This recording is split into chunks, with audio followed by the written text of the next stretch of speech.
بیت اللہ کی تعمیر میں منمانیاں کی، اپنی مرضیاں کی، اپنی خواہش کے مطابق، اپنی مرضی کے مطابق بیت اللہ کو تعمیر کیا۔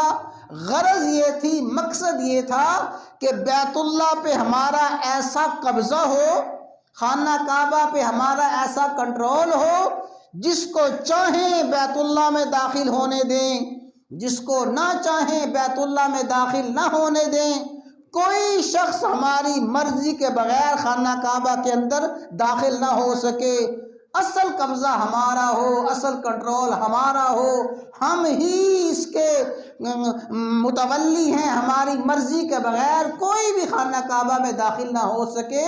ان کا اصل مقصد یہ تھا جس کو حدیث مبارکہ میں کھلے الفاظ میں بیان فرمایا گیا ہے۔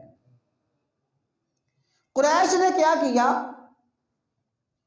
بیت اللہ تعمیر کرتے وقت حضرت ابراہیم خلیل اللہ علیہ السلام کی عمارت میں، ابراہیم خلیل اللہ علیہ السلام کی تعمیر میں قریش نے 3 بڑی تبدیلیاں کی۔ کتنی تبدیلیاں دی؟ 3 تبدیلیاں جو اساس ابراہیم بنائے خلیل کے خلاف تھیں۔ خلیل اللہ نے بنایا تھا خانہ کعبہ اور بنایا تھا اللہ کے حکم کے مطابق۔